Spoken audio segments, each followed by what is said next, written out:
तो चलिए दोस्तों स्टार्ट करते हैं आज की वीडियो। दोस्तों आज की वीडियो में बात करेंगे अष्टांग हृदय के चैप्टर नंबर 6 के पार्ट 3 के बारे में। दोस्तों आज की वीडियो में जो पार्ट 3 है उसमें हम बात करेंगे फल वर्ग और उस फल वर्ग के साथ साथ जो औषध वर्ग है उसके बारे में बात करेंगे। दोस्तों इससे पहले हमने इसी चैप्टर के पार्ट फर्स्ट और पार्ट सेकेंड के बारे में बात करी थी, जिसके अंतर्गत हमने पार्ट फर्स्ट में जो भी सुखधान्य वर्ग है उसके बारे में बात करी और उसी के साथ साथ जो है सिंबिधान्य वर्ग के बारे में बात करी थी। पार्ट सेकेंड के अंदर हमने कर्तान्य वर्ग, मांस वर्ग और शाक वर्ग के बारे में बात करी थी। तो दोस्तों बात करते हैं सबसे पहले फल वर्ग के बारे में। इस फल वर्ग में सबसे पहले फल की बात करते हैं वो है द्राक्षा, जिसको अपन ग्रेप्स जो अंगूर है उस अंगूर को आयुर्वेद में द्राक्षा बोलते हैं। इसकी बात करें दोस्तों तो इस द्राक्षा को जो है सबसे श्रेष्ठ फल बताया गया है। श्रेष्ठ फल बताने के साथ साथ ये क्या होता है, वीर्य की वृद्धि करने वाला, मतलब कि वीर्यवर्धक होता है।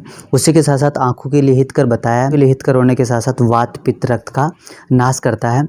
और जो व्याधियाँ जो बीमारियाँ जिसमें इसका प्रयोग कर सकते हैं अपन वो है तृष्णा, कास, श्वास, इन रोगों का जो है नाश किया जाता है, नाश करता है। उसके बाद में अगर कपित्ते की बात करते हैं तो कपित्ते जो है वो दोस्तों विष का नाश करने वाला होता है। लकुच की बात करें तो लकुच को जो है वो सबसे हीन फल बताया है। द्राक्षा या ग्रेप्स को सबसे श्रेष्ठ फल बताया गया है, लेकिन अगर लकुच की बात करें तो लकुच को जो है क्या बताया, सबसे हीन फल बताया है। उसके अलावा लकुच को हीन फल क्यों बताया, क्योंकि ये तीनों दोषों की जो है क्या कर देता है, वृद्धि कर देता है, त्रिदोष कारक होता है, इसलिए लकुच को क्या बताया है, सबसे हीन फल बताया है। बिलावा मज्जा की बात करें तो अतिशय और कफनाशक होता है। जामुन की बात करें दोस्तों तो ग्राही का मतलब क्या है, ग्राही का मतलब होता है कि जो भी शरीर के मल होते हैं, मलों को जो है आपस में बांधने वाला होता है, इसीलिए जामुन का प्रयोग जो है वो करना चाहिए। और उसी के साथ साथ वातकारक, मतलब कि वात की वृद्धि करने वाला होता है। दाढ़ी में अनार की बात करें तो इस दाढ़ी में अनार को जो है वो हृदय के लिए लाभकारी बताया गया है। उसमें रक्त की कमी होती है ना, ब्लड की कमी होती है, तो ब्लड की कमी जिन व्यक्तियों में होती है उनके द्वारा अनार का प्रयोग अधिक मात्रा में किया जाता है। क्यों? क्योंकि अनार में आयरन होता है, आयरन होने की वजह से आयरन जो है वो क्या करता है, बॉडी में जो ब्लड की कमी है उस ब्लड की कमी को पूरी करता है। इसलिए इस फल वर्ग के अंतर्गत जो दाढ़ी में अनार है उसको हृदय के लिए लाभकारी बताया गया है। इसके बारे में देखते हैं दोस्तों चैप्टर नंबर 6 के लास्ट टॉपिक के बारे में, वो है औषध वर्ग। औषध वर्ग की अगर अपन बात करें तो इसके अंतर्गत अलग अलग तरह की जो औषध है उनको रखा गया है। जिसकी अगर अपन बात करें तो लवण, मतलब कि जो साल्ट है, उस साल्ट को भी औषध के रूप में प्रयोग लेते हैं। उसके अलावा सार, हींग, आंवला, त्रिफला और उसी के साथ साथ त्रिजातक, चतुर्जातक, पंचकोल, पंचमूल, ये सारे जो है इसके अंदर रखे गए। दोस्तों इनमें से जो त्रिजातक क्या है, चतुर्जातक क्या है, पंचकोल क्या है, पंचमूल क्या है, त्रिफला क्या है, ये सारी छोटी छोटी जो टर्म है ये आपके लिए इंपॉर्टेंट है, क्योंकि ये केवल फर्स्ट ईयर में नहीं बल्कि सेकेंड ईयर, थर्ड ईयर और यहाँ तक कि आप जब ट्रीटमेंट करोगे, चिकित्सा करोगे, तो उस टाइम पे आपको जो है वो यूज़ होएगी कि पंचमूल क्या होती है, त्रिफला क्या होती है, त्रिजातक क्या होती है, चतुर्जातक क्या होता है। तो आप इनको जो है अच्छे से ध्यान रखना। तो इनमें अगर अपन सबसे पहले बात करते हैं लवण की, लवण जो है वो दोस्तों विषचंदी होता है, सूक्ष्म, मल को सरकाने वाला, मृदु, भोजन को पचाने वाला, उष्ण, कफ और पित्तकारक इसको बताया गया है। क्षार की बात करें दोस्तों तो क्षार जो है तीक्ष्ण होता है, उष्ण, हृदय के लिए इसको अहितकर बताया है। उसके अलावा कटु लवण रस युक्त है, ओज और नेत्र के लिए जो है वो अपत्य, श्वास, कास और साधे में जो है वो लाभकारी होता है। हींग की बात करें तो हींग जो है वात और कफ रोगियों के लिए लाभदायक होती है। हींग जो है वात और कफ रोगियों के लिए लाभदायक क्यों है? क्योंकि वात और कफ जो है वो कैसे होते हैं, शीत होते हैं। अब हींग जो है कैसे होती है, उष्ण वीर्य से युक्त होती है। तो जो उष्ण वीर्य हींग का है वो क्या करेगा, शीत का क्या करेगा, समन करेगा। शीत जो गुण है उसका क्या करेगा, समन करेगा। इसलिए हींग को जो है वात और कफ जो भी रोग होते हैं, वात और कफ से संबंधित जितने भी रोग हैं उनमें जो है लाभदायक हींग को बताया है। उसके अलावा सूल रोग को जो है नष्ट करने का काम भी इसके द्वारा किया जाता है। कहीं भी अगर पेन होता है, मतलब सूल होता है, मतलब जो दर्द है या पेन है उसके लिए सूल शब्द को यूज़ में लेते हैं। तो सूल रोग मतलब कि जिसमें भी पेन, जिसमें भी दर्द होता हो, तो दर्द वाले जितने भी रोग होते हैं उनके अंतर्गत क्या है कि वात जो है वो प्रभावित होता है। अब वात का समन ये करता है, इसलिए यहाँ पर लिखा हुआ है कि सूल रोग को भी नष्ट करने का काम कौन करता है, हींग जो है वो करता है। आगे देखते हैं दोस्तों तो वो है कि आंवला। आंवला की अगर अपन बात करें तो दोस्तों आंवला जो है वो बहुत ही लाभदायक है। अब आंवला की बात करते हैं, आंवला जो है रसायन होता है। रसायन का मतलब क्या है कि ऐसे द्रव्य जो कि अपने शरीर की धातु, जो भी 7 प्रकार की धातु बताई है, उन 7 धातुओं की पुष्टि करे, पुष्टि करने के साथ साथ शरीर के बल को बढ़ाने का काम करता हो, वो क्या होते हैं, रसायन होते हैं। अब आंवला सेम यही कार्य करता है, इसलिए रसायन, इसलिए जब आचार्य चरक ने चिकित्सा स्थान में बताया तो चिकित्सा स्थान की शुरुआत में उन्होंने रसायन और बाजी बाजीकरण के बारे में बताया। क्यों? क्योंकि सबसे श्रेष्ठ चिकित्सा जो है वो क्या है? रसायन और बाजीकरण। अगर रसायन और बाजीकरण का प्रयोग करके अगर आप चिकित्सा करते हो तो उससे बेस्ट चिकित्सा जो है किसी रोग की है ही नहीं। तो इसलिए ये एक रसायन के रूप में काम करता है। इसलिए आंवला और यहाँ तक कि जो त्रिफला है, उस त्रिफला के तीनों घटक, आंवला है ना, विवितकी और उसी के साथ साथ जो हरितकी है, मतलब आम्लकी, विवितकी और हरितकी, ये तीनों जो कंटेंट है, तीनों जो घटक है त्रिफला के, बहुत ही इंपॉर्टेंट है। एक तरह से वरदान है मतलब आयुर्वेद के लिए, क्योंकि ये तीनों दोषों का समन करने का काम भी करते हैं। तो अगर आंवला के अपन विस्तार से देखें तो वो है कि रस जो है वो कैसा होता है? अम्ल रस प्रदान होता है, पंचरस युक्त होता है। इंपॉर्टेंट क्या है दोस्तों? इंपॉर्टेंट ये है कि पंचरस युक्त है, मतलब इसमें एक रस एब्सेंट है। कौन सा? लवण रस जो है इसमें नहीं पाया जाता है। मतलब मधुर, अम्ल, कटु, तिक्त और कसाई, ये 5 रस होते हैं। इसमें कौन सा रस नहीं है? लवण रस जो है वो नहीं होता है। इसलिए इसको क्या बताया? पंचरस युक्त बताया। और इन 5 रसों में भी कोई ना कोई तो प्रदान होगा।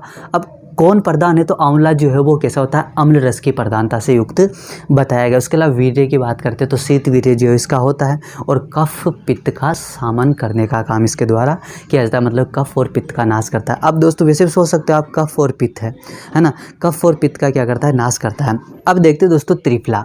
तो त्रिफला क्या है कि 3 फलों के संयोग से बना हुआ जो भी मिश्रण होता है, मिक्सचर होता है, उसी को अपन क्या बोलते हैं? त्रिफला बोलते हैं। नाम से पता चल रहा है कि त्रि प्लस फला, मतलब कि त्रि का मतलब 3 और फला का मतलब फल, मतलब कि ऐसा मिश्रण जो 3 फलों के सहयोग से बनाया जाता है उसको अपन क्या बोलते हैं? त्रिफला बोलते हैं। दोस्तों इस त्रिफला के कंटेंट में कौन कौन है? तो 3 फल है। 3 फल कौन कौन से? आम्लकी, विवितकी और हरितकी, मतलब कि आंवला, बहेड़ा और हरड़ जो है वो इसके अंतर्गत रखे गए हैं। जैसे मैंने यहाँ पे आपको बता भी रखा है कि ये क्या हो गया? आंवला हो गया, ये क्या हो गया? विवितकी हो गया, और ये क्या हो गया? हरितकी हो गया, है ना। तो इस तरह से इन तीनों फलों के सहयोग से बना हुआ जो मिश्रण होता है, जो मिक्सर होता है, उस मिश्रण को है अपन क्या बोलते हैं? त्रिफला बोलते हैं।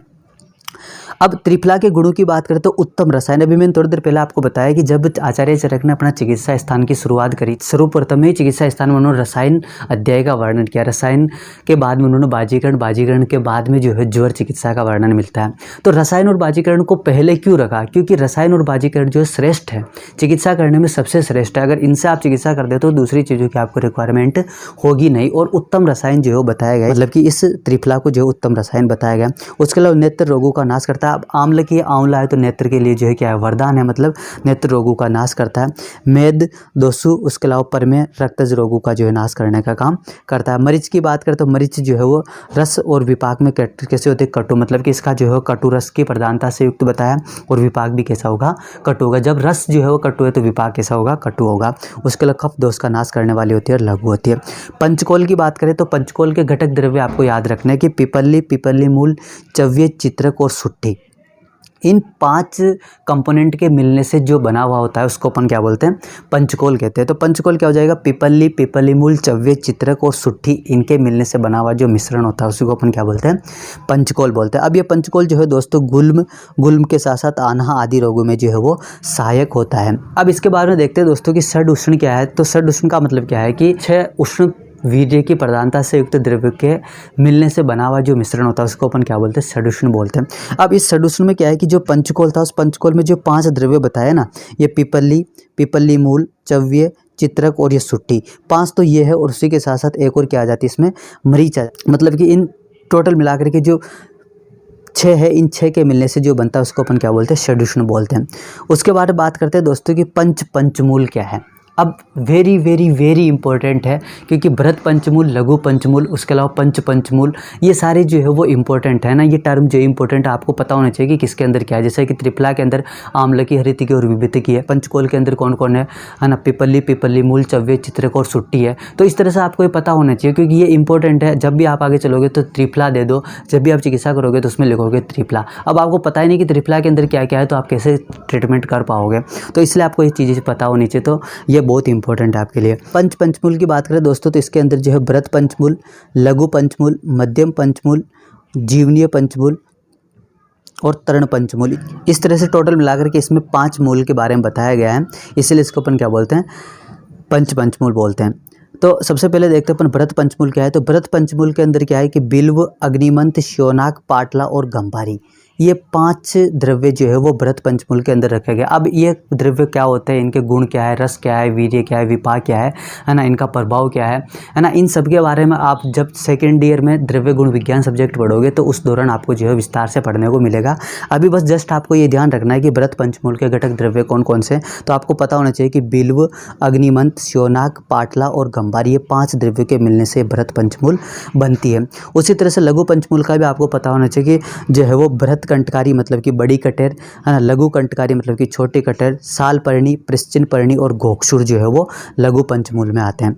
मध्यम पंचमूल की बात करें तो मध्यम पंचमूल में जो है बला, पुनर्नुवा, अरंड, मास पर्णी, मुदग पर्णी जो है वो इन 5 द्रव्यों के मिलने से जो है वो कौन बनता है, मध्यम पंचमूल बनता है। और उसी के साथ साथ अगर मध्यम पंचमूल की बात करते हैं वात और कफ का नाश करने वाली होती है। जीवनीय पंचमूल की बात करें तो शतावरी, काकोली, जीवंती, जीवक और ऋषभक, ये 5 जो है इसके अंदर जीवनीय पंचमूल में। और तरण पंचमूल लास्ट जो है वो है कि द्रव, ईख, कास, सर, साली, ये 5 के मिलने से जो है तरण पंचमूल बनती है। ये भी क्या होती है, पित्तनाशक होती है। बस दोस्तों जस्ट आपको अभी ये ध्यान रखना है, इसके बारे में आपको विस्तार से मैं अभी नहीं पढ़ाऊंगा। जब सेकेंड ईयर का सब्जेक्ट अपन शुरू करेंगे द्रव्य गुण विज्ञान, तो उस दौरान मैं आपको इनके बारे में बताऊंगा कि बृहत पंचमूल में जो अलग अलग द्रव्य बताए, बिल्व, अग्निमंत, श्योनाक, पाटला, गंभार, इनके गुण क्या होते हैं, रस क्या होता है, वीर्य क्या होता है, विपाक क्या होता है, इन सब के बारे में अपन विस्तार से पढ़ेंगे। लेकिन अभी जस्ट आपको बस ध्यान रखना है कि बृहत पंचमूल में क्या क्या है, लघु पंचमूल में जो है क्या क्या है, इन सब के बारे में आपको बस पता रखना है, थोड़ा थोड़ा करके जो है वो इनके बारे में आपको पता होना चाहिए। तो दोस्तों ये थी आज की हमारी वीडियो जिसमें हमने बात करी औषध वर्ग के बारे में और उसी के साथ साथ बात करी थी हमने फल वर्ग के बारे में। तो दोस्तों इस तरह से जो हमारा चैप्टर नंबर 6 से अष्टांग हृदय का वो समाप्त हो जाता है। इसमें जितने भी 7 अलग अलग प्रकार के वर्ग बताए गए थे उनको हमने टोटल मिलाकर के 3 पार्ट में जो है वो पढ़ लिया है। और आने वाली जो नेक्स्ट वीडियो होगी दोस्तों उसमें हम बात करेंगे इसी अष्टांग हृदय के चैप्टर नंबर 7 अन्नरक्षा अध्याय के बारे में। Thank you so much guys.